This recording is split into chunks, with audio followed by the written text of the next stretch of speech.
Hello and welcome back to the Daily Facts. So I want to drop some facts today on Mayor Lori Lightfoot. Mayor Lori Lightfoot is the mayor of Chicago. She's been the mayor since 2016, and she's the first openly gay mayor, and she has a wife and a daughter, and she's one of the more wealthy mayors with a net worth of around 5 million, estimated 5 million. So I want to get into this article from the Chicago Tribune because it's really, I don't know, let's just get into it. So citing threats, Mayor Lori Lightfoot defends ban on protesters on her block. I have a right to make sure that my house is secure. Okay, we can just stop there. That's loaded because, Mayor Lightfoot, everybody has a right to make sure their home is secure. And she may not, doubt that. But she's saying that she has a right to secure her home. So it's already obvious that she's gotten some blowback, but she's probably also gotten some threats. So let's get into the article. Once again, this is the Chicago Tribune. So Mayor Lori Lightfoot defended the Chicago Police Department's ban on protesters being able to demonstrate on the block where she lives, telling reporters Thursday that she and her family at times require heightened security because of threats she receives daily. Okay, now Mayor Lightfoot is working, she was working at one point with the Trump administration about bringing some help in. And I believe that's how it stands currently. And there's probably a lot of people, possibly BLM and Antifa members that don't like that. Look at what's going on in Portland and Seattle. So they want to be able to protest. And so they're bringing it to the streets, specifically Mayor Lori Lightfoot's street. All right, let's continue. Lightfoot refused to elaborate on the specific threats, but said she receives them daily against herself, her wife, and her home. Okay, so she's not disclosing the threats. I guess if you were really curious, you could FOIA that because she's a public official. So you do have the right to know what is going on and what we're paying for. Because if we're paying for extra guards or extra policing around Mayor Lori Lightfoot's home, that's coming out of the taxpayers' pocketbook. So we do have a right to know specifically, what are you being threatened about? And does it rise to this level? All right. So let's continue. Comparisons to how the police department has protected previous mayors' homes, such as Rahm Emanuel's Ravenswood residents, are unfair because this is a different time that no other, Lightfoot told reporters. Okay. I think that residents of this city, understanding the nature of the threats that we are receiving on a daily basis, understand that I have a right to make sure that my home is secure, Lightfoot said. Now, I don't know, currently Chicago is not one of the cities that is saying defund the police. They're not screaming that loudly like other cities, Portland, etc. So, we can't say, well, she's hypocritical in that way. You want to defund, but when it suits you, you want to have protection for you. So you want the police to work for you, but you want to defund them when it comes to people like you and me. But again, I haven't heard a lot of that defund. Chicago is not as loud about those things currently. So let's continue. Lightfoot and Chicago Police Superintendent David Brown were asked at an unrelated news conference about a Tribune report noting police have banned protesters from demonstrating on her block in the Logan Square neighborhood, ordering officers to arrest anyone who refuses to leave. Okay, it's interesting.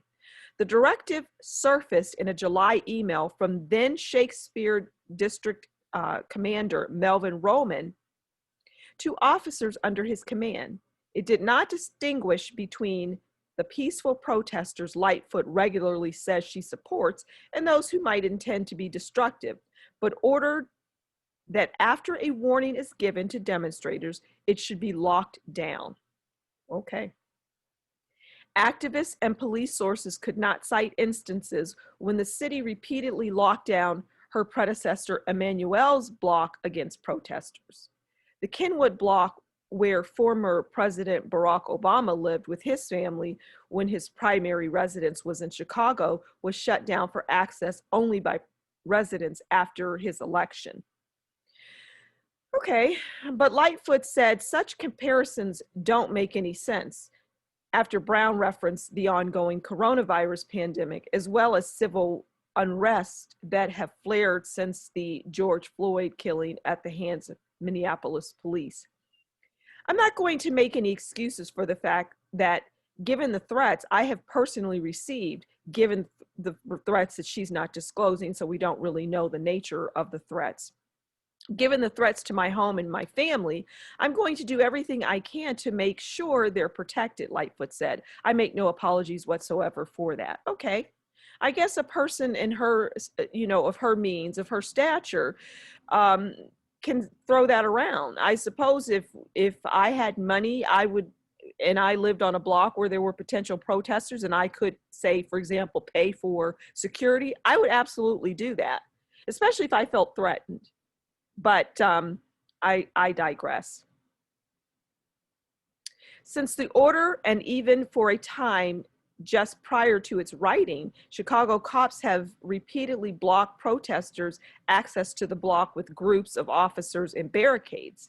Police have often kept protesters contained at the nearby corner of Kimball and Wrightwood Avenues, though one standoff between activists and officers last month saw police go as far as bringing in armored vehicle in case things got out of hand. Wow.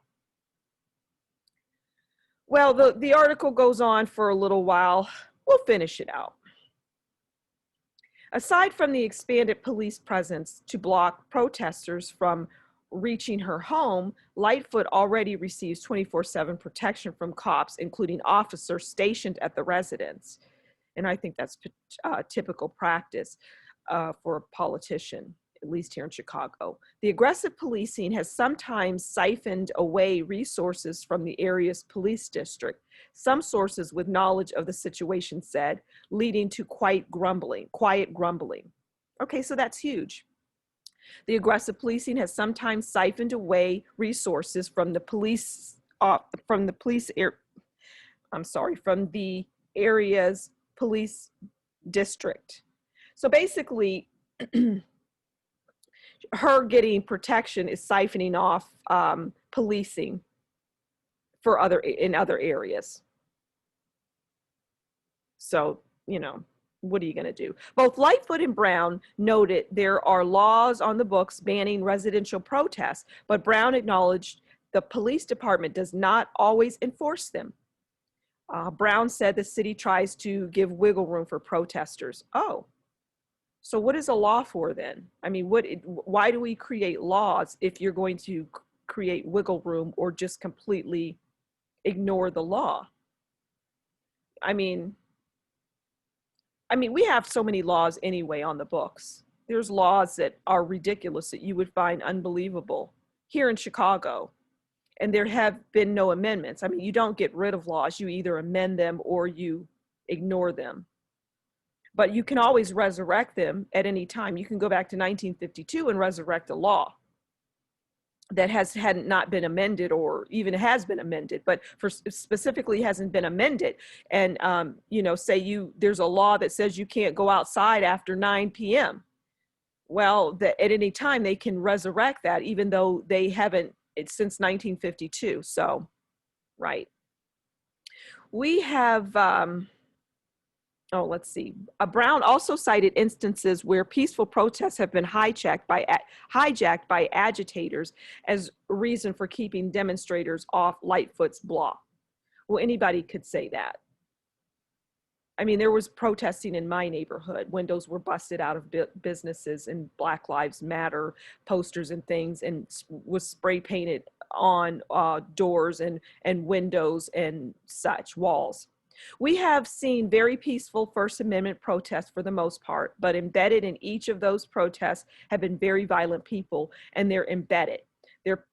They put up umbrellas and they come for a fight, Brown said. So we have to prepare for what we've seen. Well, that's neither here nor there, because that is for anyone, anywhere that can happen. Where, yeah, they're embedded. There's vicious, violent protesters within very peaceful protests. So then it turns into a riot. But it doesn't matter if it's Lori Lightfoot's block or neck of the woods. That applies to anybody, anywhere, at any time. So that's it. Thought that was interesting and something to discuss. So thanks for stopping by the Daily Facts, and talk to you soon. Bye.